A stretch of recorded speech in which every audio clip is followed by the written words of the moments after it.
Janasena party విస్తృత స్థాయి సమావేశానికి వచ్చేసిన నాయకులందరికీ, కార్యవర్గ సభ్యులకి, పిఎస్సి చైర్మన్ నాదెళ్ల మనోహర్ గారికి, నాయకులు నాగబాబు గారికి, ఇక్కడ ఆసీనులైన తెలంగాణ రాష్ట్రం నుంచి వచ్చిన నాయకులందరికీ, ప్రతి ఒక్కరికి పేరు పేరున నా హృదయపూర్వక నమస్కారాలు. చాలా ప్రత్యేక పరిస్థితుల్లో ఈ రోజున ఈ విస్తృత స్థాయి సమావేశం పెట్టడం జరిగింది. ఇది ఈ మార్చికి 10 సంవత్సరాలు, ఆ పార్టీ పెట్టి 10 సంవత్సరాలు అవబోతూ 11 సంవత్సరాలు అడుగు పెడతాం. మీ అందరి సహాయ సహకారాలతోటి, మద్దతుతోటి 150 మందితోటి ప్రారంభించిన ఈ పార్టీ ఈ 10 సంవత్సరాల కాలంలో అనేక ఒడిదుడుకులతోటి ఈ రోజున 6 లక్షల పైచిలకు సభ్యులతోటి, క్రియాశీలక సభ్యులతోటి మనం ముందుకెళ్ళటం చాలా మనందరం అభినందించుకోవాల్సిన విషయం.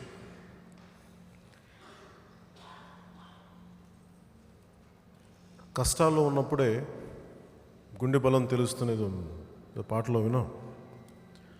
అలాగే అడ్వర్సిటీ రివీల్స్ ట్రూ క్యారెక్టర్ అంటారు. కష్టాలు వచ్చినప్పుడే మనిషి తాలూకు నిజమైన సత్తా బయటపడుతున్నాను. ప్రతి ఒక్కరూ మనం ఏం చేయగలం, ఒక్కడమే కదా అనుకుంటే నాకు ఎప్పుడు ఒక లైన్ గుర్తుంటుంది, 1 man's courage makes a majority. ఒక్కడు ధైర్యంగా నుంచుంటే చాలు, లక్షలాది మంది వెన్నెముకలు నిటారుగా నిల్చుంటారు. అది చాలా బలంగా, త్రికరణ శుద్ధిగా నమ్మిన వాడిని.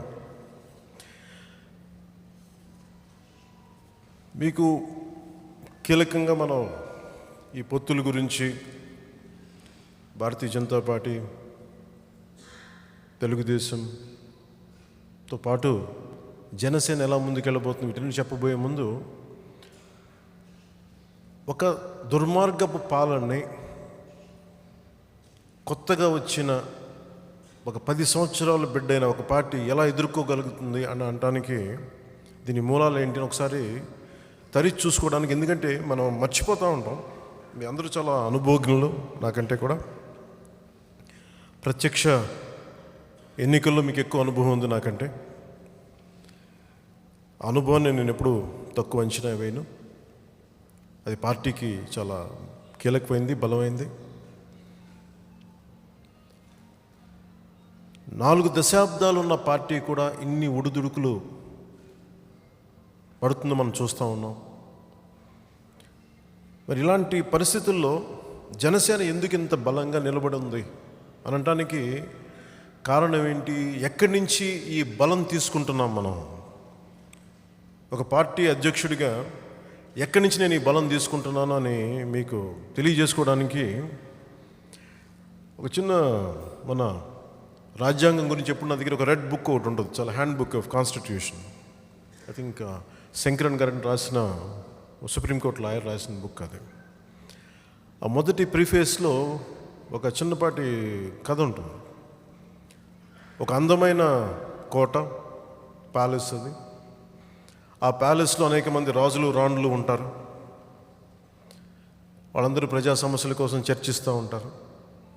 ప్రజలు వస్తుంటారు, ప్రజల సమస్యలు తీరుస్తూ ఉంటారు. ఆ రాజులు, రాణులు వాళ్ళలో వాళ్ళు కొంతమంది గొడవ పడుతుంటారు, కొట్టుకుంటుంటారు, తిట్టుకుంటారు. కానీ ప్రజల కోసం కింద పడతారు, మీద పడతారు, వాళ్ళలో వాళ్ళు కొట్టుకుంటూ, తిట్టుకుంటూ ముందుకు తీసుకెళ్తుంటారు. ప్రజా పరిష్కార మార్గాల వైపు, ప్రజా సమస్యల్ని పరిష్కారం వైపు దిశగా తీసుకెళ్తూ ఉంటారు.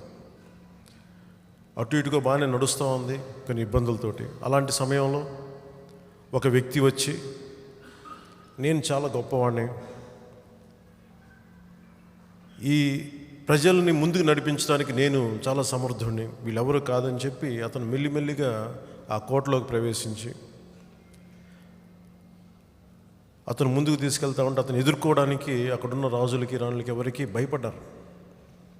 అందరూ గదుల్లో కూర్చొని మాట్లాడుకోవటమే తప్ప దాన్ని ఎదుర్కోలేకపోయారు. అతను మెల్లిమెల్లిగా ఒక చిన్నపాటి రాజుగా వచ్చి ఒక నియంత అయిపోయాడు. అందరినీ భయపెడతా ఉంటే ఒక వ్యక్తి వచ్చాడు ఒక రోజున. ఆ వ్యక్తి వచ్చి అతను కొత్తగా ఆ ప్యాలెస్లోకి ఎంటర్ అయ్యాడు.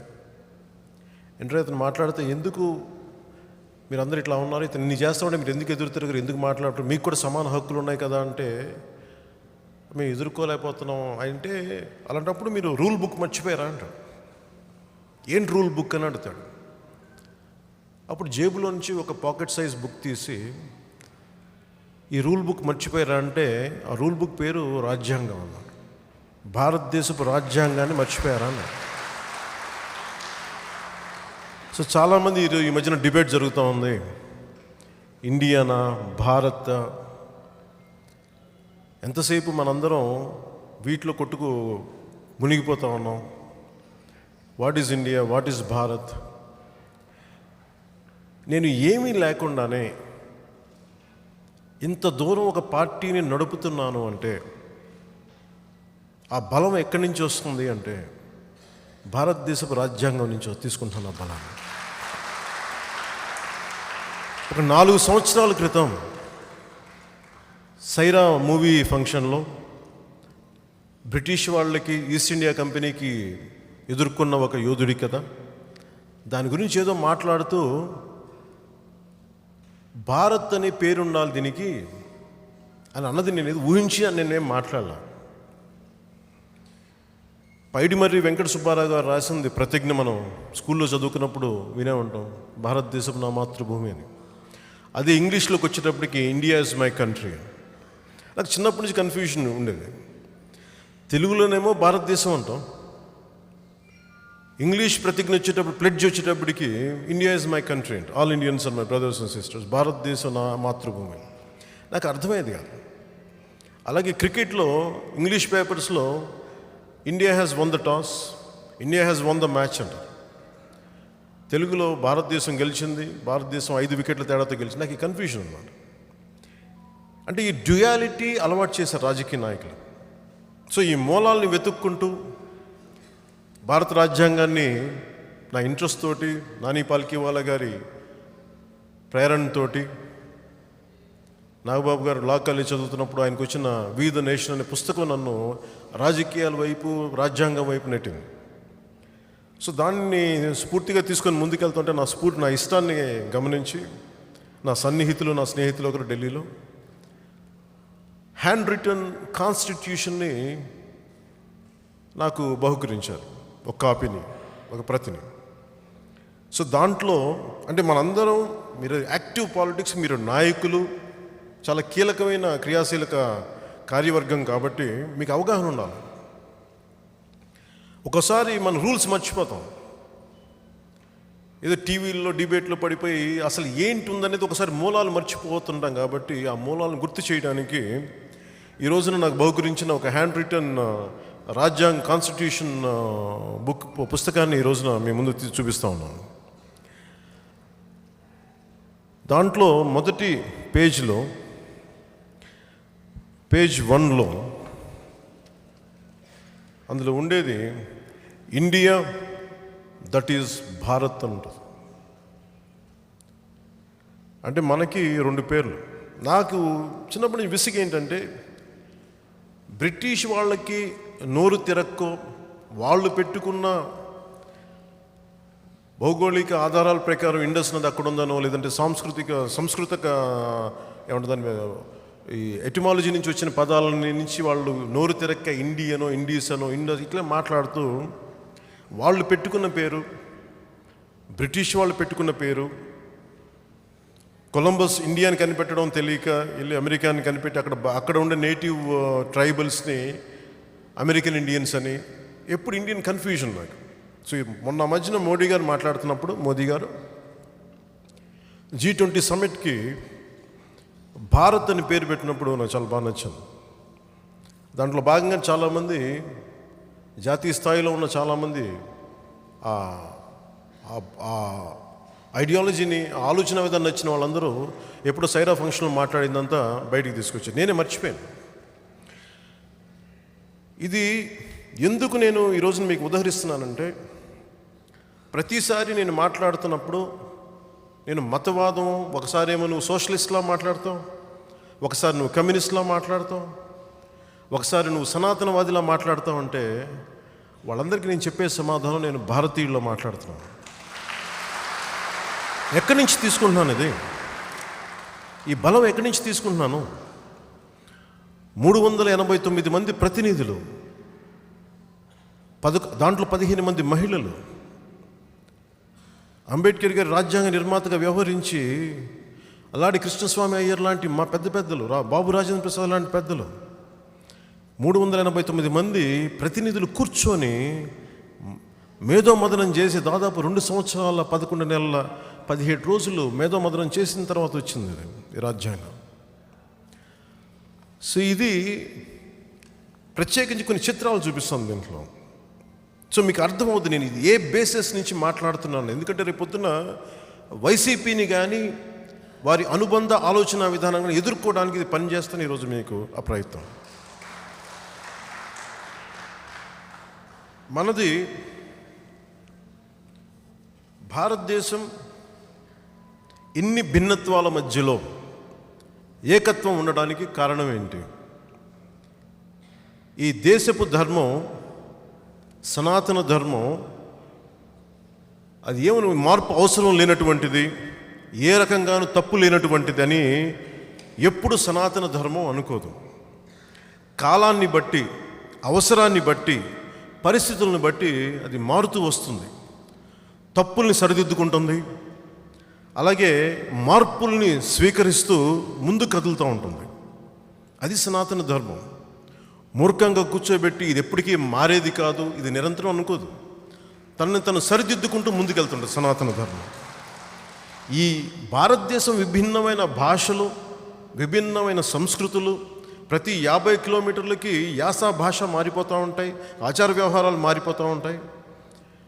ఇన్ని భాషలు, ఇన్ని విభిన్న జాతుల మధ్యలో ఎందుకు ఇంత కలిసి ఉన్నామంటానికి ఆయన చర్చిలు ఊహించుకున్నాడు. ఇది 3 నాళ్ళ ముచ్చటని, ఇండియన్ యూనియన్. అలాంటి చెప్పిన చర్చిలు బ్రిటిష్ ప్రధానమంత్రికి, మాజీ ప్రధానమంత్రికి ఈ రోజున గుర్తుపెట్టుకోవాల్సింది. ఆ రోజున వాళ్ళు సమాధానం చెప్పడానికి ఈ రోజున ఒక భారతీయుడే బ్రిటన్కి ప్రధానమంత్రి అయ్యాడు. భారతదేశం తాలూకు బలం అలాంటిది. మన దేశంలో ఉన్న ఈ ఏకత్వం కింద నుంచి కన్యాకుమారి నుంచి కాశ్మీర్ దాకా నిలబడి ఉండటానికి, విరసిల్లటానికి కారణం ఇది ద్వేషం ఉంది. ఈ దేశంలో ద్వేషం లేదు. ఈ దేశంలో అందరిని కలుపుకెళ్ళేది ఈ ద్వేషం. ఇది ద్వేషంతో కూడిన వాదన పెంచేసే వాళ్ళు ఎవడైనా చాలా చాలా బలవంతులుగా అనిపిస్తారు. చాలా మూర్ఖంగా పిడివాదం చేసేవాళ్ళు చాలా బలవంతులుగా అనిపిస్తారు. ఒక్కొక్కరు ఒక వాదన తీసుకుంటే చాలా చాలా మనం తట్టుకోలేము. అసలు మనం గెలవగలమా వీళ్ళతోటి, వీళ్ళని ఎదుర్కోగలమా? ఆ క్షణంలో కొన్ని సంవత్సరాలు వాళ్ళు చాలా బలవంతులు అనిపిస్తారు, వాళ్ళని మనం ఏమి చేయలేమనిపిస్తుంది. కానీ ద్వేషం ఎప్పుడు కొంతకాలమే ఉంటుంది, దోపిడీ కొంతకాలమే ఉంటుంది. అలాంటి ద్వేషంతో కూడిన వాదనలు ఖచ్చితంగా కనుమరుగవుతాయి. అలాంటి వ్యక్తులు, వాదనలు కూడా కాలగర్భంలో చాలా తొందరగానే కలిసిపోతారు. మార్పుని అంగీకరించి, ధర్మాన్ని పాటించి, ప్రేమతోటి వచ్చే వ్యక్తులే ఈ సమాజానికి దిశానిర్దేశం చేయగలరు, దేశాన్ని సమగ్రతతో నడపగలరు. అదే వర్ధిల్లుతుంది. దానికే ఈ భారతదేశం నిలువెత్తు నిదర్శనం. ఇది నేను ఎందుకు తీసుకుని చెప్తున్నానంటే, మనం ఎక్కడా కూడా, నేను సనాతన ధర్మం గురించి మాట్లాడుతున్నప్పుడు కానీ ఒక మతానికి వ్యతిరేకమని ఎప్పుడు కాదు. ఫండమెంటల్ రైట్స్ మనకి 6వ పేజీలో, 6వ పేజీ, ఇది ఒరిజినల్ ప్రతి కాకపోయినప్పటికీ హ్యాండ్ రిటన్ కాబట్టి, అసలు మనం ఇప్పుడు చూసే లా బుక్స్లో మన కాన్స్టిట్యూషన్ వేరుగా ఒరిజినల్గా వాళ్ళు రాసిన దాంట్లో, హ్యాండ్ రిటన్ దాంట్లో మీరు చూస్తే, దాంట్లో ఫండమెంటల్ రైట్స్ అనే దాంట్లో పేజ్ 6లో శ్రీరామచంద్రమూర్తి, సీతాదేవి, లక్ష్మణుడు, ఆంజనేయ స్వామి భుజం మీద వెళ్తున్నది ఉంటుంది ప్రాథమిక హక్కుల దగ్గర. అలాగే పేజ్ 17లో స్టేట్ డైరెక్టివ్ ప్రిన్సిపల్స్ కోసం శ్రీకృష్ణ పరమాత్ముడు అర్జునుడికి ఉపదేశం ఇస్తున్న చిత్రం ఉంటుంది. 20వ పేజీలో బుద్ధుడికి సంబంధించింది, ఆయన జ్ఞానోదయం కలిగింది అది ఉంటుంది. పేజ్ 63లో మహావీరుడు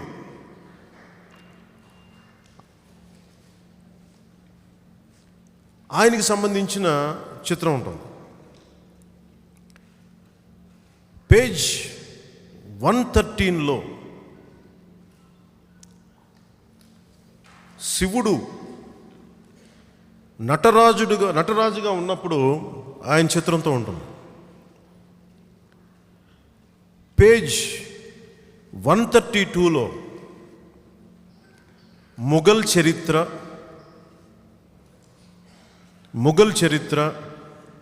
అక్బర్ గురించి ఉంటుంది. పేజ్ 141లో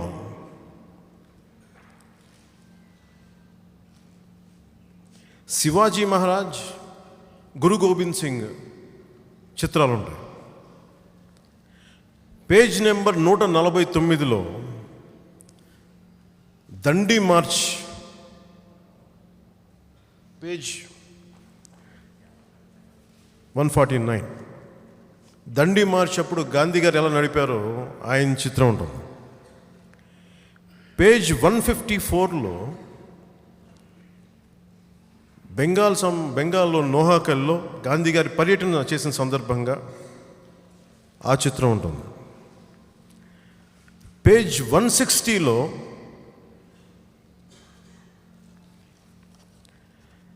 నేతాజీ సుభాష్ చంద్రబోస్ ఫోటో ఉంటుంది, చిత్రం ఉంటుంది. Thank you sir. ఇవన్నీ ఎందుకు చెప్తున్నానంటే, నేను ఏవి మాట్లాడుతున్నవేవి నేను సృష్టించినవి కాదు. ఈ దేశం అన్ని ధర్మాలకి ఒక అక్బర్ని లోపల తీసుకుంటుంది, ఒక బుద్ధుడిని తీసుకుంటుంది, జైన్ మహామునిని తీసుకుంటుంది, ఒక సిక్ గురువుని తీసుకుంటుంది, గురు గోబింద్ సింగ్ లాంటి వ్యక్తిని. అలాగే దాంట్లోనే మనకి టిప్పు సుల్తాన్ గురించి ఉంటుంది, టిప్పు సుల్తాన్ చిత్రం ఉంటుంది. అలాగే ఝాన్సీ లక్ష్మీబాయి చిత్రం ఉంటుంది. ఇవన్నీ ఏం చూపిస్తున్నాయి అంటే, ఫౌండింగ్ ఫాదర్స్, రాజ్యాంగ నిర్మాతలు, రాజ్యాంగ మాతృమూర్తులు మేము ఎంత ఔదార్యంతో, ఎంత విశాల దృక్పథంతో రాజ్యాంగాన్ని చేశామని చెప్పడానికి అది తార్కాణం, నిదర్శనం. మనందరం దీన్ని మర్చిపోయాం. మనందరం రాజకీయం అంటే మనం కూర్చోబెట్టి ఏ విలువలతోటి ఈ దేశం ఏర్పడిందో అందరం మర్చిపోయాం. మనం పాటించకపోతే వచ్చే దుస్థితి, మన ప్రీవియస్ జనరేషన్ పాటించకపోతే వచ్చిన దుస్థితి ఈ రోజున ఈ తరం అనుభవిస్తూ ఉంది. ఎవరో చేసిన తప్పులకి మనం అనుభవిస్తున్నాం. జనసేన పెట్టడానికి ఇలాంటి తప్పులు జరగకూడదు. భవిష్యత్తులో నేను బతికుండగా నాదైన వంతు నేను కృషి చేస్తానని చెప్పే ప్రయత్నమే జనసేన. సో ఇది దేనికి చెప్పాల్సి వచ్చిందంటే, ఒక్కోసారి చాలా అతి తెలివితేటలతోటి, క్రూరత్వంతో రాజకీయం అంటే వ్యాపారం అనుకునే వాళ్ళందరికీ కూడా ఒక్కసారి అర్థం కావాలని ఇది తెలియజేస్తా ఉన్నాను. బిడ్డల భవిష్యత్తు కోసం, వచ్చే తరం భవిష్యత్తు కోసం ఈ ప్రయత్నం. ఎందుకంటే వాళ్ళు ఆ రోజున మనకి దేశం రెండు ముక్కలుగా చీలిపోతా ఉంటే చాలా కష్ట సమయంలో చాలా లోతుగా ఆలోచించి రాశారు. అలాంటిది మనం we have taken it for granted constitution. ఒక ముఖ్యమంత్రిగా ఉంటే మేమేదో అధికారంలోకి వచ్చేసాం, మా ఇష్టం వచ్చినట్టు చేసేసుకుంటాం. స్టేట్ డైరెక్టివ్ ప్రిన్సిపల్స్ని, రాష్ట్ర ఆదేశిక సూత్రాలు మేము పాటించాల్సిన అవసరం లేదు. అసలు ఈ సంక్షేమ పథకాలన్నీ నేను పెట్టినవి, ఇలాంటి పిచ్చలు ఉన్నాయి వీళ్ళందరికీ. స్టేట్ డైరెక్టివ్ ప్రిన్సిపల్స్, రాష్ట్ర ఆదేశక సూత్రాలు ఇవన్నీ ఉంటాయి. వీళ్ళు పెట్టింది కాదు ఇది. ఈ వైసీపీ నాయకుడు జగన్ పెట్టింది కాదు ఇది. 389 మంది రాజ్యాంగ ప్రతినిధులు ఆలోచించి దూరదృష్టితో పెట్టింది. సో ఇవన్నీ వీళ్ళు మర్చిపోయి మనమేది ఇచ్చేవాళ్ళలాగా, ప్రజలందరూ వీళ్ళ దగ్గర అడుక్కునే వాళ్ళలాగా ఈ ఆలోచన విధానం మారాలి. అడ్డగోలుగా రాష్ట్ర విభజన చేస్తే నా కడుపు వేదన వచ్చింది నాకు. మేము చేసిన తప్పేంటి? కాంగ్రెస్ హటావో దేశ్ బచావో అనే నినాదం దేనికి ఇవ్వాల్సిన అవసరం ఏముంది? మాకు వ్యక్తిగతంగా ద్వేషం లేదే కాంగ్రెస్ మీద? మరి మిమ్మల్ని నమ్మి ప్రజలందరూ నిలబడితే ప్రజలకు చెప్పాల్సిన అవసరం ఉంది కదా. ఆంధ్రప్రదేశ్ అంటే 25 మంది పార్లమెంట్ సభ్యుల, 175 మంది ఎమ్మెల్యేలా, ఇన్ని కోట్ల మంది, 5 కోట్ల మంది ప్రజలు కాదా? ఇష్టానికి 25 మంది ఎంపీలని కంట్రోల్ చేస్తే దేశానంతా, రాష్ట్రానంతా కంట్రోల్ చేయొచ్చు కదా. అవివేకం అది. మాకు 30 మంది పార్లమెంట్ సభ్యులు ఉన్నారు, 151 మంది ఎమ్మెల్యేలు ఉన్నారని చెప్పి ఇష్టానికి మీరు ఒక రూల్ అండ్ రైమ్ లేకుండా చేస్తే, అలాంటి వైసీపీ ప్రభుత్వానికి, దానికి అండగా ఉన్న ఈ రాష్ట్ర అధికార యంత్రాంగానికి కనువిప్పు కలగజేయడానికి, ఆలోచించడానికి ఈ రోజున నేను రాజ్యాంగాన్ని పట్టుకొచ్చాను మీ దగ్గరికి. ఎందుకంటే మేము చేస్తున్నది వైసీపీకి కొమ్ము కాస్తున్న అధికారులందరికీ చెప్తా ఉన్నాను. మీరు రాజ్యాంగం మీద ప్రమాణం చేసి వచ్చారు, రాజ్యాంగం మీద ప్రమాణం చేసి వచ్చారు. మీరు ఈ రోజున దౌర్భాగ్య స్థితిలో కులాన్ని మోస్తున్నారు. మీకు కాస్ట్ ఆఫ్ కాన్స్టిట్యూషన్ అనేది మీరు నిర్ణయించుకోవాలి. మీరు you have chosen cost. Feel sad about it. సిగ్గుండాలి అధికారులకి, సిగ్గుపడాలి. మీరు రాజ్యాంగ నిర్మాతలు చేసిందేంటి, రాజ్యాంగ మాతృమూర్తులు చేసిందేంటి, మీరు చేస్తుందేంటి?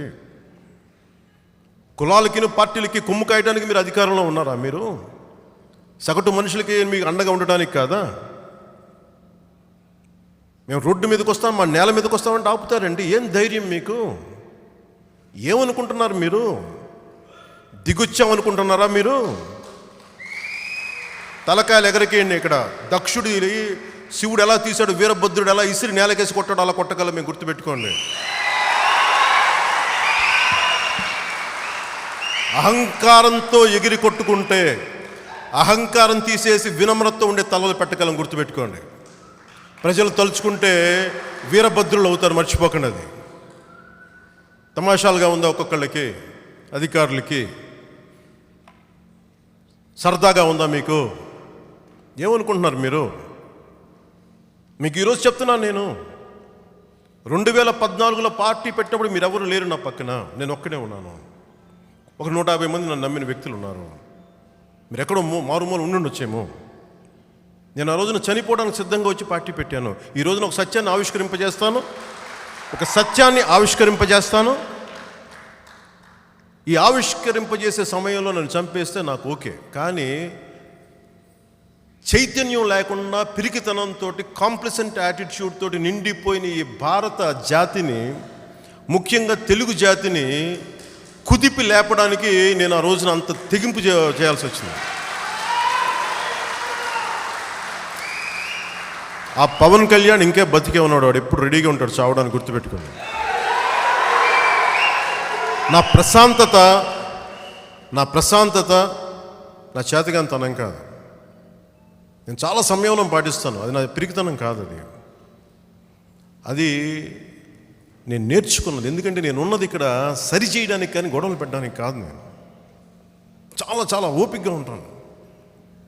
అందుకే చెప్పే, మీరు కాదు కూడదు, మాకు యుద్ధమే కావాలి అంటే ఒకే ఒకసారి కురుక్షేత్రం ఇస్తాను మీకు. ఎవడు రాజో ఎవడు మంత్రం అప్పుడు తెలుసుకుందాం. ఒకేసారి ఉంటుంది. కృష్ణ పరమాత్మ ఎన్ని రాయభారాలు నడిపాడో మేము అన్నీ నడుపుతాం అదే ప్రేరణతో. తగ్గుతాం, మేము మాట్లాడతాం. తమిళ్లో కించి కేకిడాంగ్ అని అంటారు. తగ్గి మాట్లాడతాం, బతిమలాడతాం. వైసీపీ నేను చాలా మర్యాదగా మాట్లాడా. జగన్ గారు ఫోన్ చేశా, సార్ అంటే అతను పవన్ అంటే ఓకే, దట్స్ ఫైన్. 151 సభ్యులతో వచ్చి గెలిచిన వాడికి ఎలా ఉంటుంది? నేను చిన్నపిల్లలాగే ఉంటాను కదా, సంతోషం, నాకేం ఇబ్బంది ఏం లేదు. నేను మటుకు సార్ అంటే ఫైన్ సార్, మరి నేను తగ్గే ఉన్నానే. అమ్మాలి తిట్టినా భరించామే, బూతులు తిట్టినా భరించామే, నువ్వు ఇష్టారాజ్యం నెలల తరబడి తిడితే భరించావే. రోడ్డు మీదకి రానివ్వు, హోటల్లో ఉండనివ్వు, నా నేలకు వస్తానంటే నువ్వు నా ఆంధ్రప్రదేశ్కి రానివ్వు. మరి రాజశేఖర రెడ్డి గారు ఏం చెప్పారా, తెలంగాణ వస్తే మనం పాస్పోర్ట్ వీసా కంట్రోల్ చేసుకుని గుంటూరు సభలో చెప్పాడు ఆయన. ఎలక్షన్ ఆఖరి రోజున 2009లో. పాపం తెలంగాణ ప్రజలు ఏం చేయలేదు, తెలంగాణ రాజకీయ నాయకులు ఏం చేయలేదు, కానీ వాళ్ళ కొడుకు మట్టుకు మనకి పాస్పోర్ట్ వీసా అప్లై చేసేలా పెట్టాడు ఇక్కడ. సో మీ నాన్నగారికి అలా నెరవేర్చావు, పాపం సంతోషం. జగన్ గుర్తుపెట్టుకోవాల్సింది, అలా భయపడరు. జగన్ ఏమనుకుంటున్నాడు అంటే క్రిమినల్స్ని పెట్టి, అధికారులను పెట్టి కంట్రోల్ చేయొచ్చేమో అనుకుంటున్నాడు. నా కోసం ఒక వేలాది మంది వస్తారు, లక్షలాది మంది రోడ్ల మీదకి వస్తారు, నేను ఎప్పుడు నమ్మను. మీకు ఇది కూడా చెప్తున్నాను. ఒక దేశభక్తుడు సర్వస్వం అర్పించుకోవడానికి, దహించుకుపోవడానికి ఎలా ఉంటాడో నేను దాన్ని సంపూర్ణంగా 3 దశాబ్దాలుగా అదే సాధన చేస్తున్నాను నేను. అందుకే నాకు భయం ఉండదు. నాకు అది జగన్ అర్థం చేసుకోవాలి. అతనికి వత్తాసు పలికే పోలీసు అధికారులు మీరు అర్థం చేసుకోవాలి. మీరు ఐఏఎస్లు చదువుకున్నారు కదా, ఐపీఎస్లు చదువుకున్నారు కదా, మీరు చేస్తుంది మీకు సబబే అనిపిస్తుందా? మీకు ఒక్కొక్క నాయకుల మీద, మా తాడేపల్లిగూడ నాయకుల దగ్గర నుంచి, చిత్తూరు జిల్లా నాయకుల దగ్గర నుంచి ఎంతమంది మీద, మా ఉత్తరాంధ్ర నాయకులు ఎన్ని కేసులు పెట్టారు. అటెంప్ట్ మర్డర్ కేసులు పెడతారు నిరసన తెలిపితే. ఎన్ని కేసులు పెడతారు మీరు? ఇది సబబే అనిపిస్తుందా మీకు? భయపడిపోతాం అనుకుంటున్నారా? ఎందుకు భయపడతాం? మీకు మేము అలా భయపడం, మీరు అర్థం చేసుకోండి. అనేక మంత్రుల్లో ఒక ముఖ్యమైన మంత్రి అంతే, ముఖ్యమంత్రి, దానికి కొట్టేసుకోకండి. చాలా మామూలు మంత్రివే బాబు నువ్వు. కాదు, ఎక్కువ అధికారాలు ఇవ్వబడ్డాయి. You are trustee for the people's properties.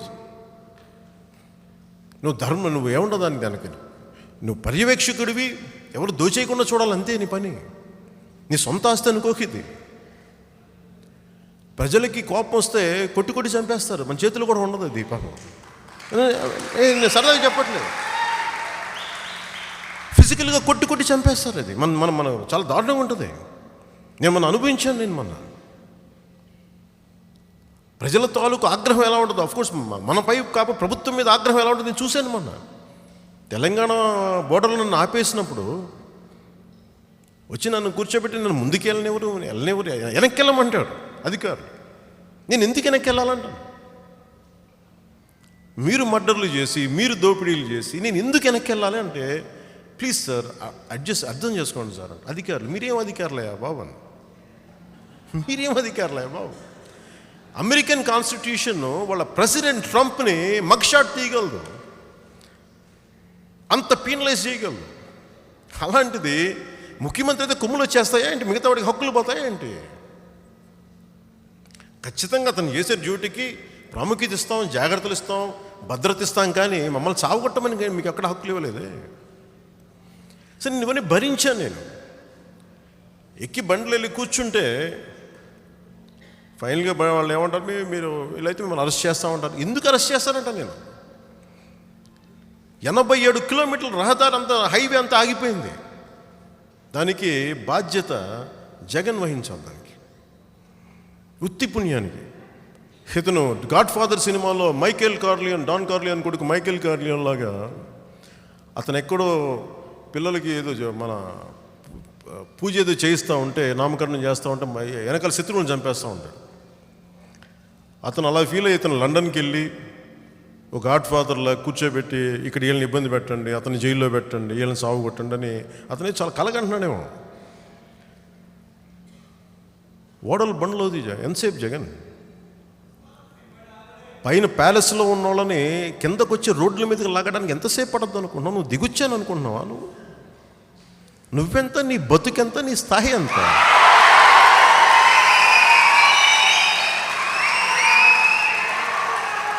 నువ్వెంత, నీ బతుకెంత, నీ స్థాయి ఎంత? అలాగే ఒక్కసారి దట్స్ ఫైన్. అలాగే ఒకసారి 30,000 కోట్ల రూపాయలు లిక్కర్ మీద సంపాదించాడు ఇతను. శాండ్ మాఫియా, మడ అడవులు నరికేశాడు. డివి స్లాబ్ వస్తే మేము ప్రభుత్వ అధికారులకు వస్తే డివి స్లాబ్ని మనకి ఏమంటారు సముద్రంలో కలిపేస్తామని చెప్పిన వ్యక్తి ఈ అరబిందో ఫార్మాస్యూటికల్స్ వాళ్ళకి మరి ఇంకా బాగా ఇచ్చేశాడు. అడ్డగోలుగా అడవులు నరికేశాడు.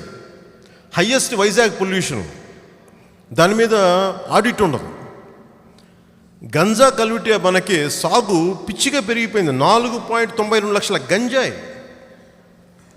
ఇది రికార్డ్ ఆన్ రికార్డ్. కానీ ఇంకా దొరకదు, ఇంకెంత వచ్చింది, దీని 10 టైమ్స్ ఉంటుంది. ఇది నేను మాట్లాడుతున్నప్పుడు చాలా ఒళ్ళు దగ్గర పెట్టుకుని మాట్లాడుతాను.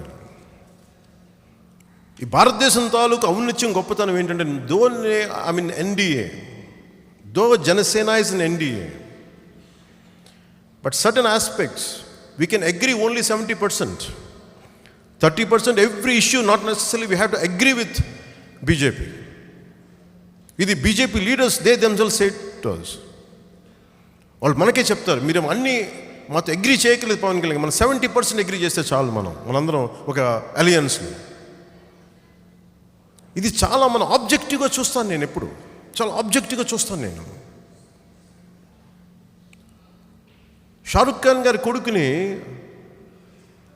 మాదక ద్రవ్యాలు ఉన్నాయి అని ఒక అభియోగం పెట్టి కేసు పెడితే నాకు అనిపించింది, ఇక్కడ ఆషి ట్రేడింగ్ కంపెనీ అని చెప్పి విజయవాడ సత్యనారాయణపురంలో ఎవరో మాచవరం సుధాకర్ అంట ఒక నేమ్ అతని పేరు మీద 3,000 కేజీలు హెరాయిన్, 22,000 కోట్లు 21,000 కోట్ల worth of heroin Gujarat Mundra పోర్ట్లో దొరికారు. దాని గురించి ఎవరు మాట్లాడరే. అసలు అబ్బాయి దగ్గర డ్రగ్సే లేవంటుంటే ఆ అబ్బాయిని జైల్లో పెట్టారు. దేశం అంతా ఇది వదిలేసి అది మాట్లాడుతుంటే నేను చోద్యం చూస్తూ ఉన్నాను. నాకు ఆశ్చర్యం అనిపించింది. ఈ దేశం చాలా ధర్మబద్ధమైన దేశం ఇది. అరే మీరు చాలా క్వాలిటీ డిబేట్ని మీరు పట్టుకెళ్ళిపోతా ఉంటే నాకు చాలా ఆశ్చర్యం ఉంది. అమ్మ ఎట్లాగా ఎవరు ఒక్క మీడియా హౌస్ ఇంత మాట్లాడలేదండి. పక్కనే సత్యనారాయణపురంలో ముఖ్యమంత్రి ఉండే ఏరియాలో 22,000 కోట్ల వర్త్ ఆఫ్ హెరాయిన్ దొరికితే అసలు న్యూస్ కాదేంటి ఎవరికి? షారుఖ్ ఖాన్ కూడా న్యూస్ ఏంటి? నాకు ఆశ్చర్యం అనిపిస్తుంది. దీన్ని బట్టి మనం అర్థం చేసుకోవాల్సింది, వ్యవస్థలు పనిచేయనప్పుడు ప్రజలే పనిచేయాలి. రాజకీయ పార్టీలు కూడా నాయకులు కూడా భయపడిపోతే ప్రజలే చేతుల్లోకి తీసుకోవాలి. అందుకని by the people for the people, ప్రజల కోసం ప్రజల కొరకు ప్రజల చేత. అందుకని మనం ఇది ఎందుకు అవుతుందంటే మన రాజ్యాంగం మర్చిపోయాం. ఒకడెళ్ళి అధికారంలో కూర్చోగానే మనకి దాస్యం అయిపోతున్నాం, మనం భయపడుతున్నాం. మనం భయపడాల్సిన అవసరం లేదు. ఇది it is our fundamental right to fight back, to claim your rights given by the constitution. You have to fight back. మనం భయపడతామేంటి? మనం ఎందుకు భయపడాలి? జగన్ అనే ఒక నరరూప రాక్షసుడు మనం ఎందుకు అనుకోవాలి? వాడు సగటు సామాన్యమైన మనిషి, మనలాగా రక్త మాంసాలు ఉన్నాడు. 10 అడుగులు ఎత్తిలేడు, మామూలు మనలాగే మన హైటే ఉంటాడు అతను. అందుకే మనం భయపడక్కర్లేదు అంటున్నాను. వాళ్ళ మనుషులకి వాళ్ళేనా మనం కూర్చోబెట్టి మనం రక్షించుకోలేమా? ఎందుకు భయపడుతున్నాం మనం? సో నాకు విసిగిపోయి చాలా రోజుల నుంచి చూసి అసలు ఈ రోజున పొత్తు గురించి మనం చెప్పింది, నేను బాలకృష్ణ గారితో లోకేష్ గారు పక్కన కూర్చోబెట్టి నేను మాట్లాడాల్సిన అవసరం నాకు వచ్చిండేది కాదు. ఎందుకంటే నేను ఎప్పుడు రాష్ట్ర క్షేమం కోసం ఆలోచిస్తాను తప్ప నేను కూర్చోబెట్టి పొత్తులకు అధికారం తహతహలాడను, తప్పన పడి మన సొంతగా ఎదుగుదాం అనుకునే వ్యక్తిని.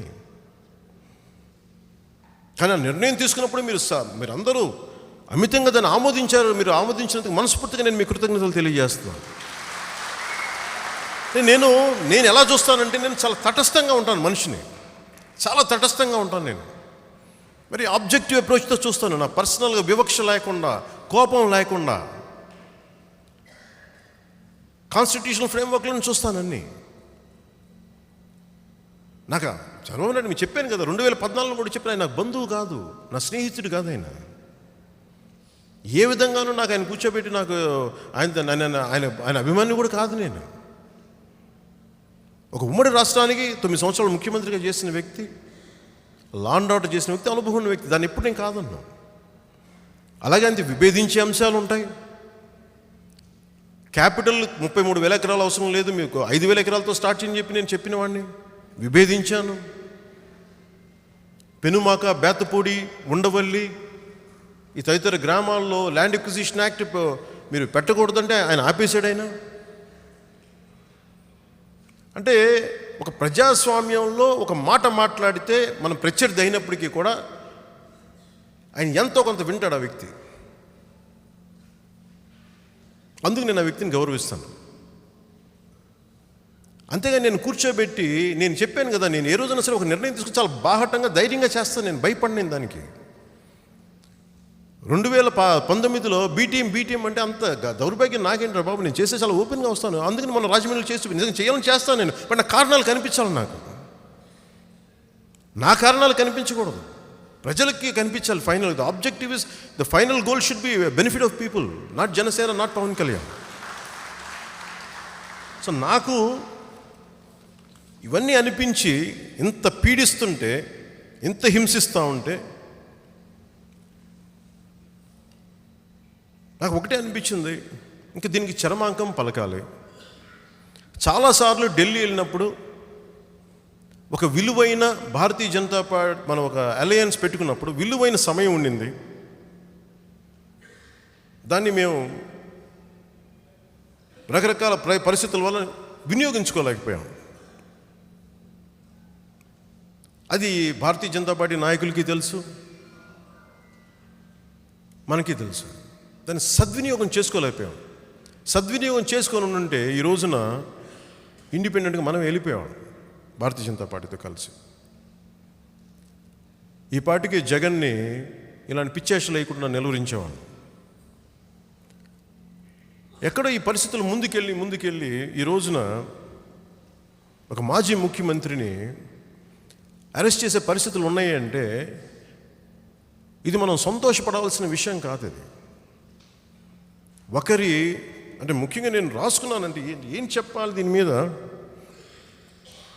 ఎందుకంటే మనందరిలో ఒక మనుషులం కదా, మనందరిలో ఒక కుత్సితమైన ఆనందం ఉంటుంది.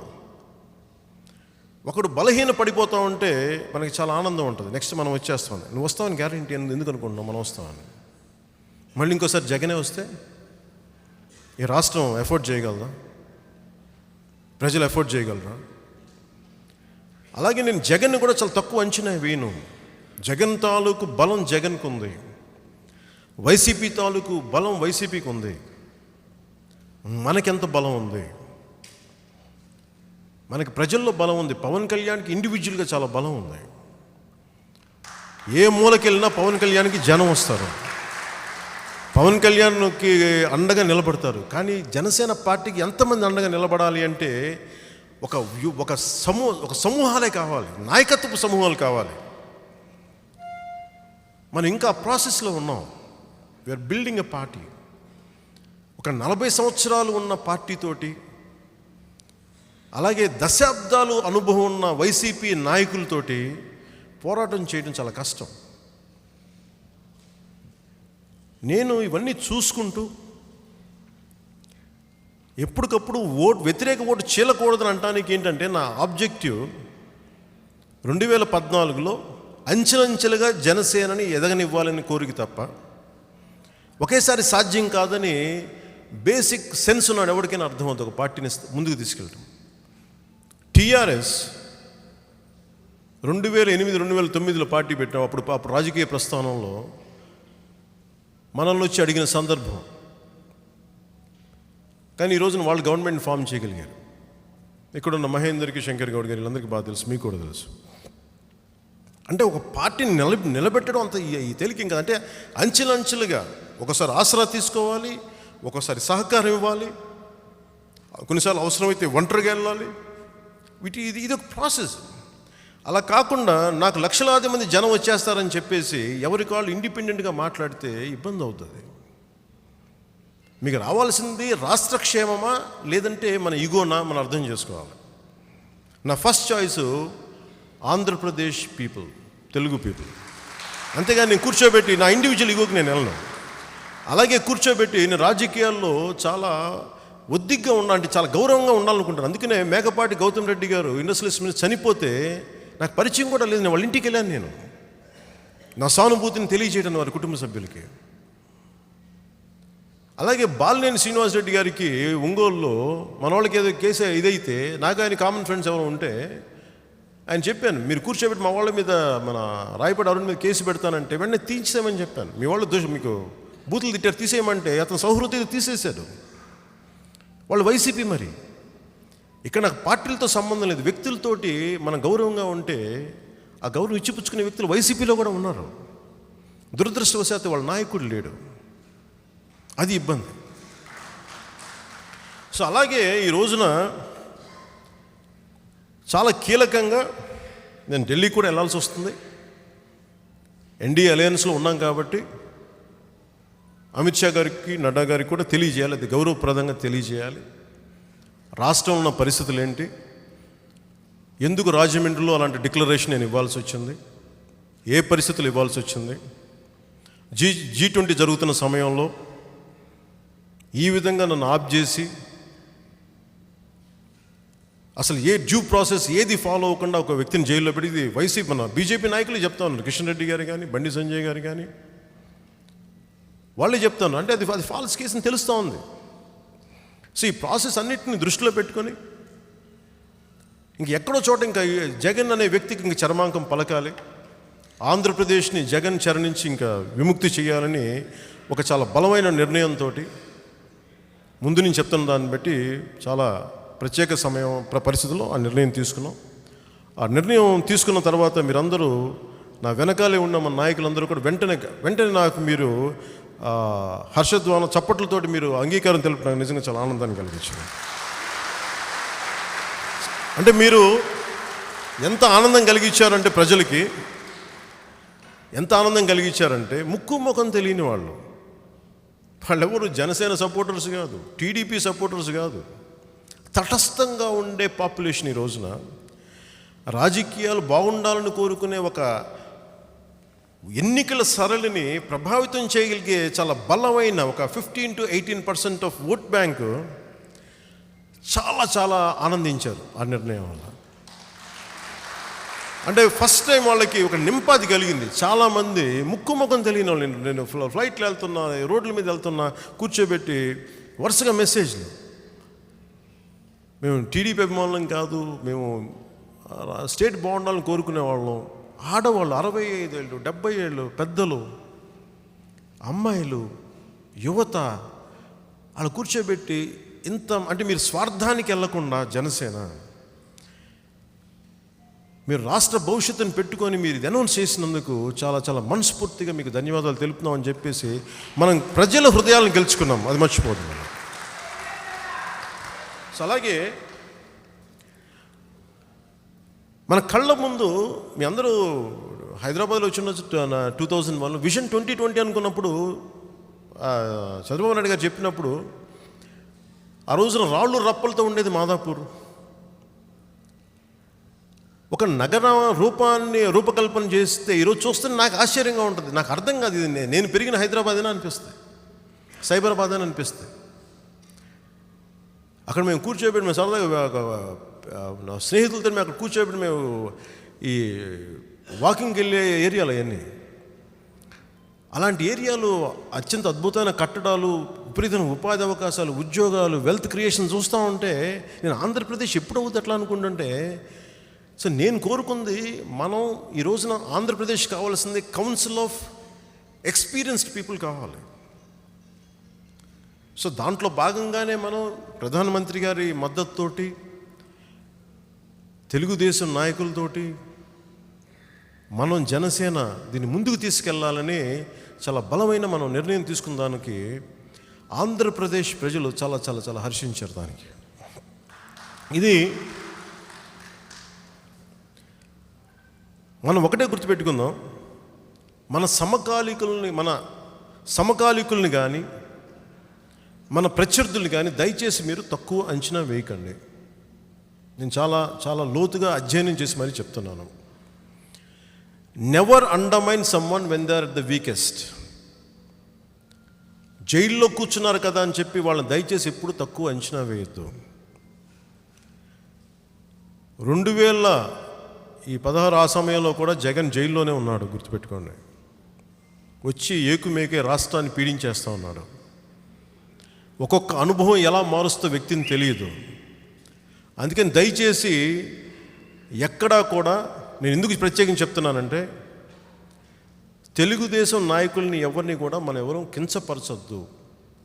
మనం నిలబడ్డాం కదా అని చెప్పి మన హై హ్యాండెడ్నెస్ చూపించొద్దు మనం, దయచేసి. ఎందుకంటే అది రైట్ స్పిరిట్ కాదు. అది ఒకళ్ళ కష్టాల్లో ఉన్నప్పుడు మనం నిలబడినంత మాత్రాన మనకేం కొమ్ములు రాలేదు. మనం చాలా బాధ్యతగా ఉండాలి. అందుకని దయచేసి మన సోషల్ మీడియాలో కానీ మన మద్దతుదారులు కానీ ఎక్కడ కూడా కించపరిచేలాగా, తగ్గించేలాగా మాట్లాడకండి. అలయన్స్ని ఎట్టి పరిస్థితుల్లో తూట్లు పడేలాగా, కించపరిచేలాగా వ్యక్తిగత దోషం చేయకండి దయచేసి. మీరు తగ్గారని ఇలాంటి అలా లేదు. అది తెలుగుదేశం పార్టీకి దానిదైన స్ట్రెంగ్త్ ఉంది. ఈ రోజున వాళ్ళు జైల్లో ఉండొచ్చేమో. అలాగే జనసేనకి దానిదైన పోరాట పటిమతో ఉన్న చాలా బలమైన నాయకత్వం, యువత ఉన్నారు, దీనికి మహిళలు ఉన్నారు. ఇవన్నీ సమిష్టిగా కలిస్తేనే ఒక వ్యక్తిని ఎదుర్కోగలం, ఒక నియంత్రణ ఎదుర్కోగలం. అందుకని దయచేసి దీన్ని ఎందుకు చెప్తున్నానంటే ఈ మాట, రాహుల్ గాంధీని everyone said he is a pappu Rahul, that's how they ridicule him. But today that man walked from Kanyakumari to Kashmir. So never undermine your opponent. దయచేసి ఎప్పుడు కూడా మన ప్రత్యర్థుల కేపబిలిటీని దయచేసి తక్కువ అంచనా చేయదు. మీరు తక్కువ చేసే కొద్దీ మనం వాళ్ళకి బలం ఇచ్చిన వాళ్ళం అవుతాం తప్ప వాళ్ళ పౌరుషం పెంచిన వాళ్ళం అవుతాం. అందుకని మీరు దయచేసి పాలసీల మీదే మాట్లాడండి. I'm not a fan of Congress party. My loyalty, my support is only for NDA. కానీ నేను ఈ ప్రత్యర్థి పార్టీలో ఉన్న ఈ కొత్త యూపీఏ కూటమిని కూడా నేనేం తక్కువ అంచనా వేయను. అందుకని మనం కూడా అదే దృష్టిలో పెట్టుకుందాం. ఈ రోజున మనం కలిసిపోయాం కదా, మనం కలిసి పోటీ చేస్తున్నాం కదా అని చెప్పి దయచేసి వైసీపీని తక్కువ అంచనా వేయకండి. ఇంకోసారి రాకుండా ఉండాలంటే మనం ఎంత సమిష్టిగా ఉంటే అలయన్స్, భారతీయ జనతా పార్టీని కలుపుకొని ఎంత బలంగా ముందుకెళ్తే వైసీపీని భవిష్యత్తులో ఇంకెప్పుడు వైసీపీ అనేది లేకుండా చేయొచ్చు. అంటే మీరు చూడండి, వైసీపీ అనేది ఒక పీడది, ఒక చీడది.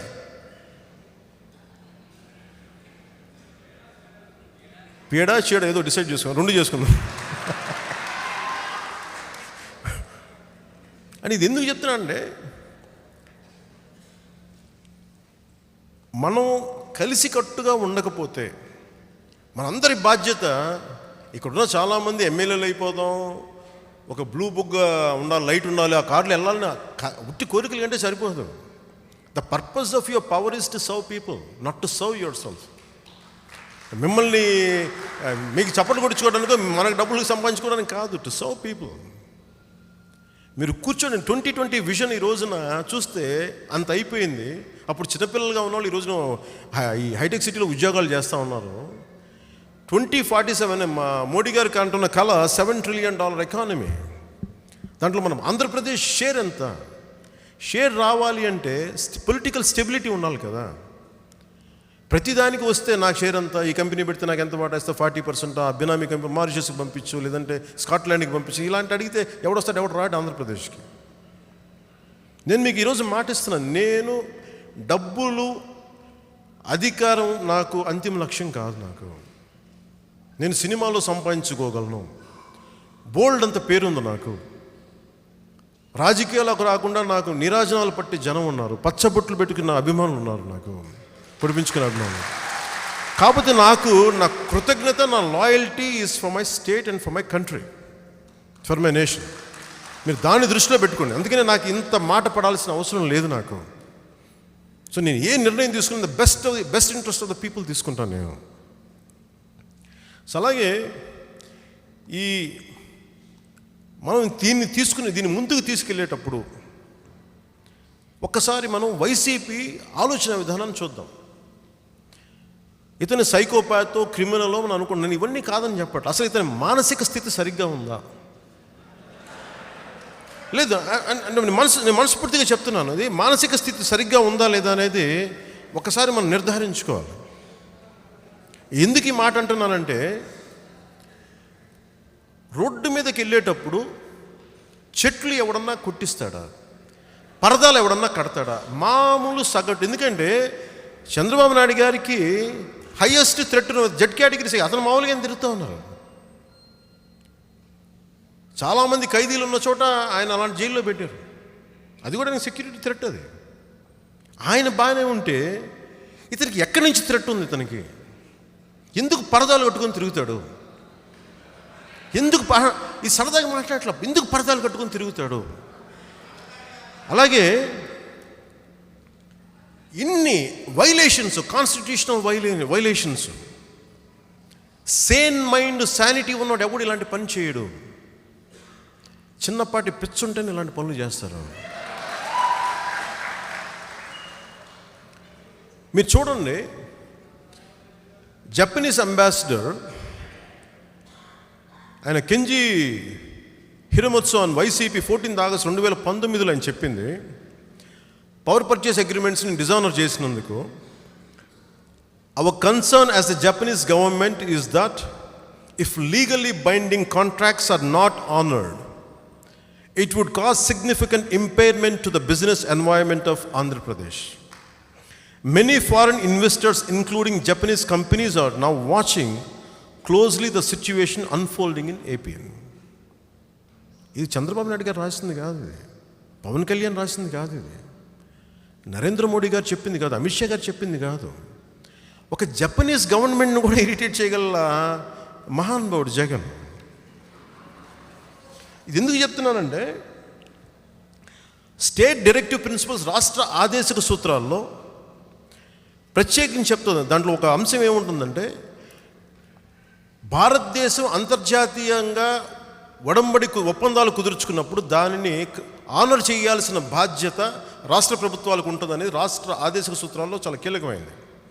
అది డిజానర్ చేశాడు. భయం లేదు రాజ్యాంగం అంటే.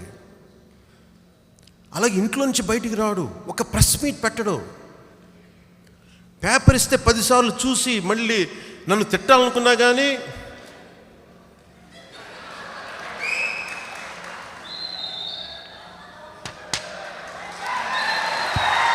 నన్ను తిట్టాలనుకున్నా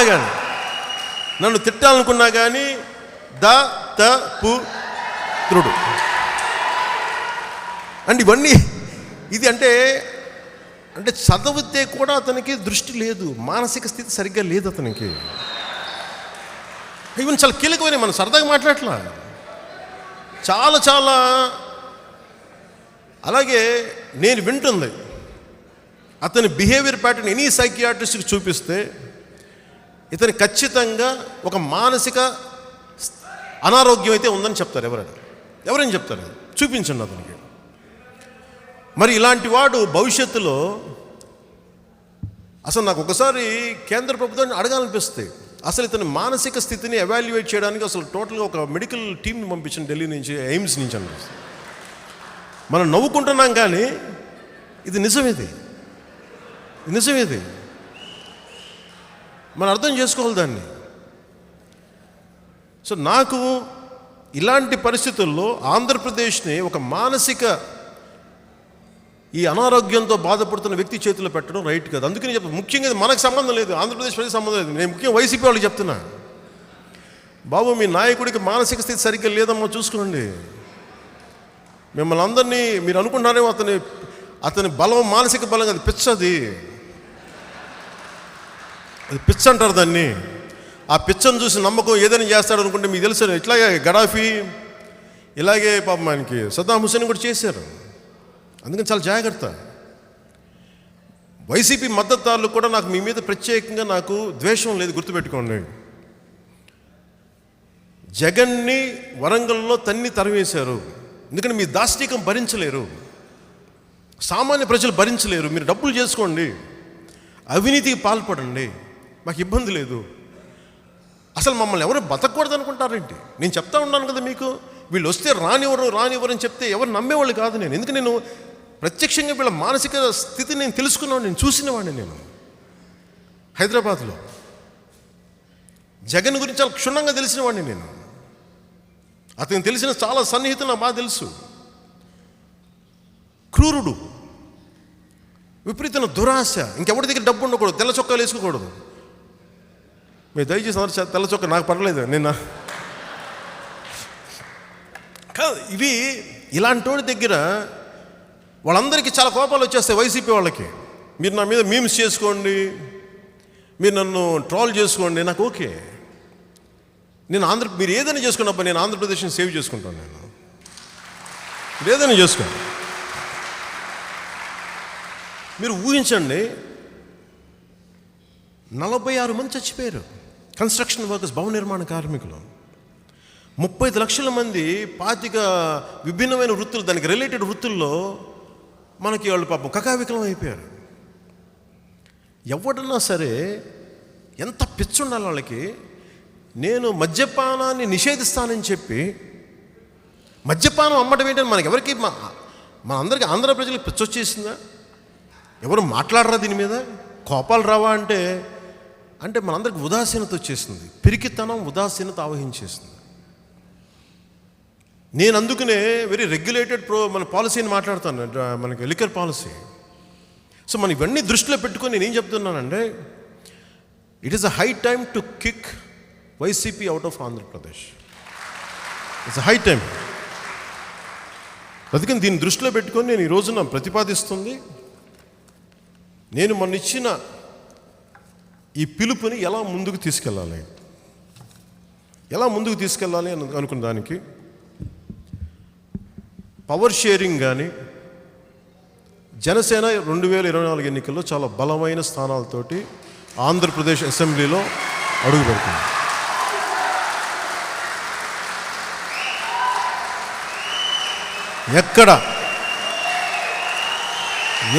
ఎక్కడ అని కాదు, ఆ వ్యూహం నాకు వదిలేండి. 10 సంవత్సరాలు పార్టీని తీసుకొచ్చినోడిని, మీ అందరి ఆదరాభిమానాలతోటి, మీ అందరి ప్రేమతోటి, మీ అందరి ఆదరాభిమానాలతోటి 10 సంవత్సరాలు నేను పార్టీని తీసుకొచ్చాను ఇక్కడ దాకా. అలాంటి నన్ను మనస్ఫూర్తిగా నమ్మండి. ఎందుకు చెప్తానంటే, జనసేన అసెంబ్లీకి అడుగుపెట్టిన రోజున ఆంధ్రప్రదేశ్ దశ మార్చేస్తాం.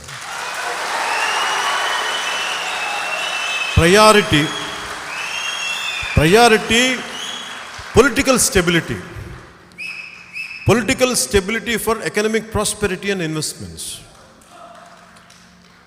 దాని next priority law and order first time stream line చేద్దాం అందరినీ. పోలీస్ అధికారులకి, మిగతా అధికార యంత్రాంగానికి వారి బాధ్యతను గుర్తు చేద్దాం మనం ఒకసారి. పోలీస్ అనేవాడు ఎలా ఉండాలి, ఐఏఎస్ అధికారులు ఎలా ఉండాలి గుర్తు చేద్దాం ఒకసారి. అలాగే అధికారాన్ని ఎలా పంచుకుందాం, ఏం చేద్దాం, అందరి అభిప్రాయాలు పరిగణలోకి తీసుకొని పార్లమెంట్లో కూడా జనసేన వెళ్ళాలి. పార్లమెంటుకు కూడా రాష్ట్ర ప్రయోజనాల్ని కాపాడుకోవాలి. స్టీల్ ప్లాంట్కి క్యాప్టివ్ మైన్స్ రావడానికి మన గొంతు వినిపించాలి. ఉత్తరాంధ్ర వెనకబాటుతనానికి, వలసలు ఆగటానికి, ఇందాక పెద్దలు మనోహర్ గారు చెప్తున్నట్టుగా వలసలు ఆపుదాం. ఇన్ని లక్షల మంది వెళ్ళిపోయి తిరిగి వెనక్కి పిలిపిద్దాం అందరినీ. అలాగే మత్స్యకారులకి ఎక్కడో వెళ్ళి గుజరాత్, మన తమిళనాడుకి వెళ్లకుండా ఇక్కడే మనకి 974 కిలోమీటర్స్ తీర ప్రాంతంలోనే మనం ఇక్కడే ఉండేలాగా చేసుకుందాం. ఇక్కడికి ఉపాధి అవకాశాలు తెచ్చుకుందాం యువతకి. ఉద్యోగులకి భద్రత ఇద్దాం. పర్మనెన్సీ లేని కాంట్రాక్ట్ ఉద్యోగులందరికీ వారికి ఉద్యోగ భద్రత ఎలా తీసుకురావాలని ఆలోచిద్దాం. మందు రేట్లు పెరిగిపోయి పాపం కల్తీ మందు తాగుతూ కాలేయం చెడగొట్టుకుంటున్న మన రాష్ట్ర మద్యపాన ప్రియులందరికీ తక్కువ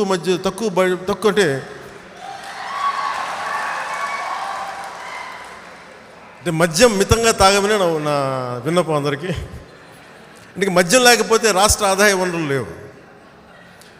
పాపం కరోనా టైంలో మద్యం కోసం ఎంత కరువు వేసిపోయారు, ఆ కష్టాలు నాకు తెలిసిన.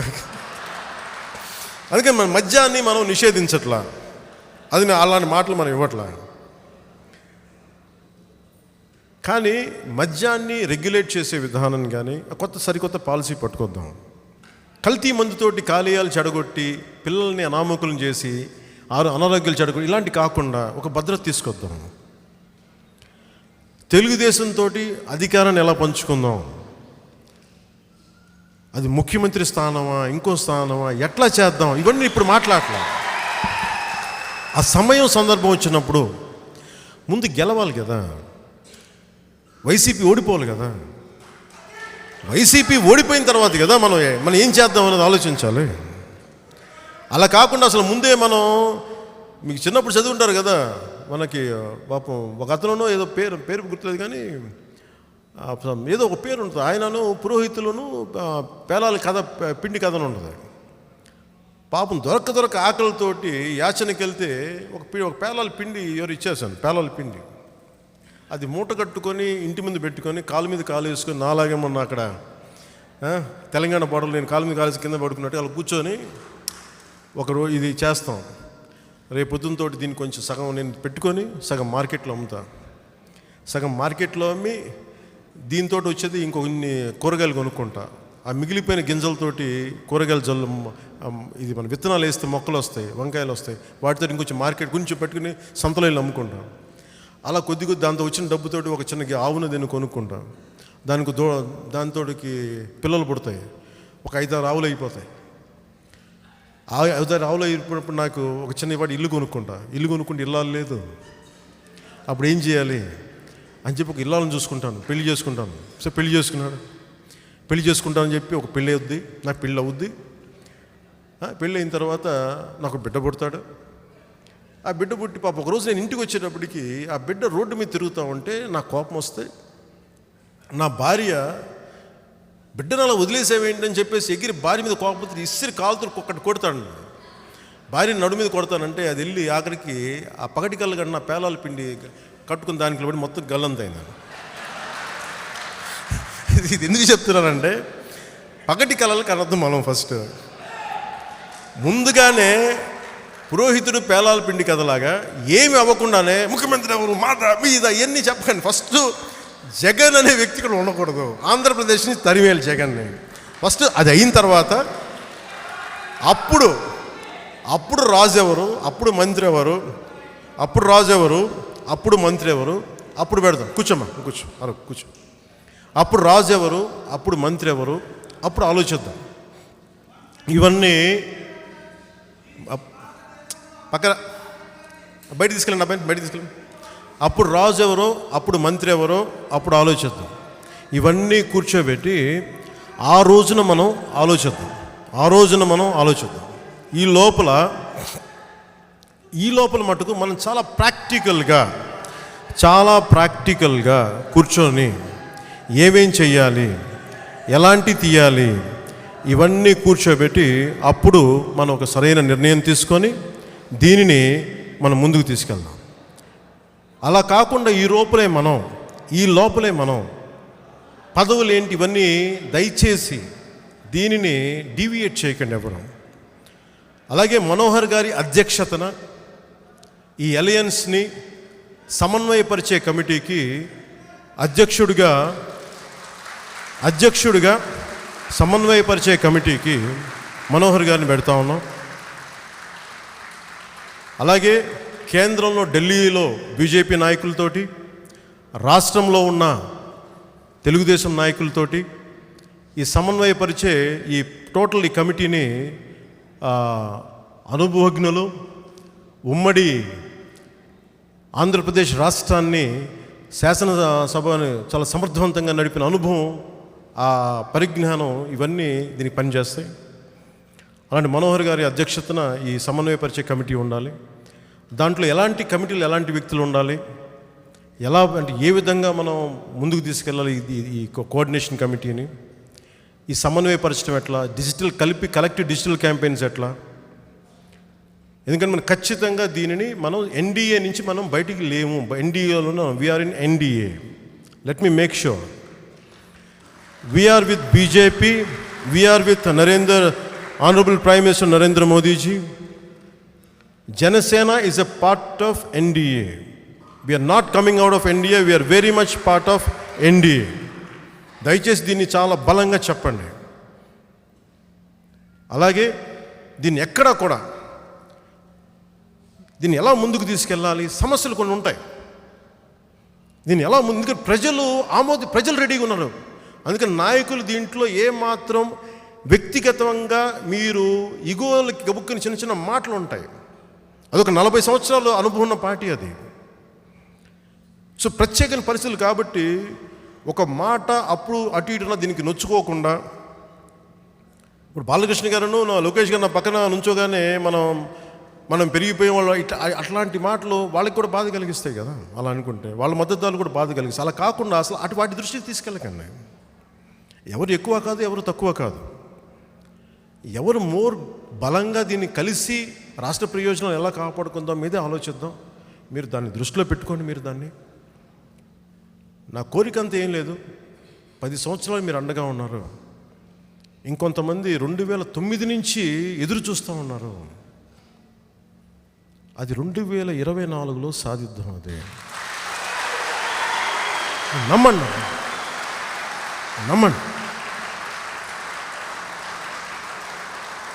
ఎవరితో కూడా గొడవ పెట్టుకోవద్దు. మీరు ఎవరితో కూడా తగ్గించొద్దు. వైసీపీ నాయకులు రెచ్చగొట్టే వ్యాఖ్యలు చేసేస్తూ ఉంటారు. సింహం సింగిల్గా వస్తుంది అంటే నేను చెప్పారు, మేము మనుషులు సింగిల్గా మీ అంత బలం లేదు. మీరు మృగరాజులు, మీరు తోడేళ్ళు గుంపు. మాకు అంత బలాలు లేవు. మేము మనుషులం కదా. మేము చుట్టాకి మీలాగా మాకు అలా ఉండవు. జూలిగీలు మాకు ఉండవు, మాకు తోకలు అలా ఉండవు. మేము మనుషులం. అందుకని ఇలాంటి రెచ్చిపోయే మాటలు, సింహం సింగిల్గా వస్తే తొడలు కొట్టుకొని తొడలు వాచిపోతాయి. మీకు అలా కొట్టుకోకండి. సినిమాలో ఉండి నేను మామూలుగానే నేను సింహం గడ్డం తీసుకొని నేను చెప్పడానికి చచ్చిపోయిన డైలాగ్ వీళ్ళు సీరియస్గా తీసుకుంటారు. వీళ్ళు ఎలా ఉంటుందంటే వీళ్ళందరూ కూర్చోబెట్టి వీళ్ళు మనం చాలా రెచ్చగొట్టేసేలాగా మనం రెస్లెస్ అయిపోయి వైసీపీ నాయకులకి ఒకటే చెప్తున్నా, మీరు ఓడిపోతున్నారు. అధికార యంత్రాంగానికి ముగింపు చెప్తాను. అధికార యంత్రాంగం, మీరు ఇక మీదట ఆలోచించుకోండి. You fall in line.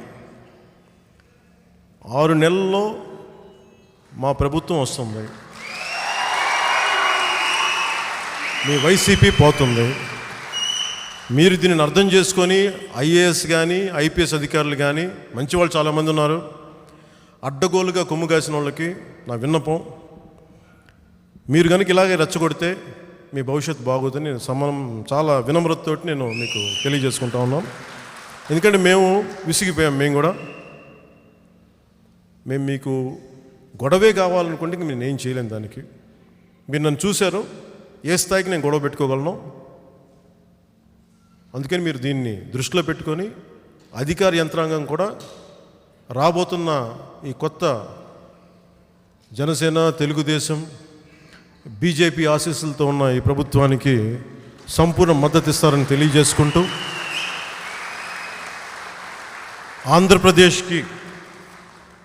ఆంధ్రప్రదేశ్కి మంచి రోజులు వచ్చినాయి.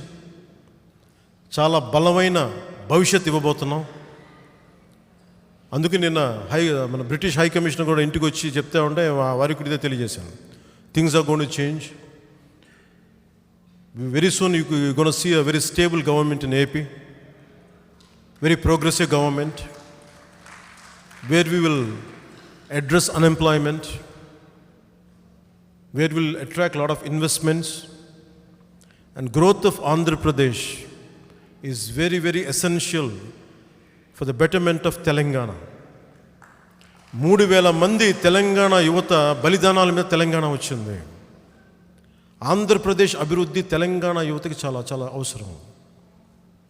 అలాగే తెలంగాణలో కూడా ఎంత బలంగా పోటీ చేయాలి, ఎన్ని స్థానాల్లో పోటీ చేయాలి, అక్కడ మనం తెలుగుదేశంతో కలిసి వెళ్తామా లేదా మనం బీజేపీతో కలిసి వెళ్ళాలా లేదా సహకారం తీసుకుంటారా, ఇవన్నీ తెలంగాణకు ఒక ప్రత్యేకమైన ఆలోచన చేద్దాం. తెలంగాణ సంబంధించి కూడా అది ఎన్ని స్థానాలు ఎలా పోటీ చేయాలనేది కూడా భవిష్యత్తులో ఆలోచిద్దాం. ముఖ్యంగా I would like to convey my heartfelt and wholehearted thanks to Honorable Prime Minister Shri Narendra Modi ji for successfully fulfilling the G20 summit. You have done an excellent job, sir. On behalf of Janasena, we wholeheartedly congratulate you for your monumental efforts. And we are truly proud of you.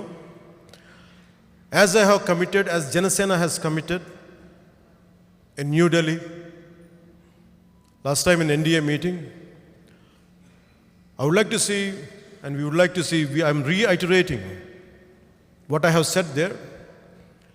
We're going to see you one more time as the Prime Minister of Bharat. We are with you, sir. We are with you. And I want you, I request you to bless this state and people of AP. And it has been denied its growth. So much of unrest, so much of underdevelopment. So I kindly request Honorable Prime Minister, this time you look at us, make sure you grant us a world-class capital which is called Amaravati. We will make sure instead of 3 capitals, we'll have 3 vibrant regions called Rayalaseema, Uttarandhra and Costa Andhra. 3 vibrant regions. So I would like to thank one more time Honorable Prime Minister Shri Narendra Modi ji for all your blessings, for all your understanding. I'm grateful to you, sir. And also would like to convey my wholehearted thanks to Honorable Home Minister Shri Amit Shah ji, and my wholehearted support to NDA, and whatever MPs we're going to gain from AP, we'll make sure it will not even one would go to anywhere else, it completely would go to NDA, and I promise you that, and I'm committed to that. Thank you, sir, and Jai Hind.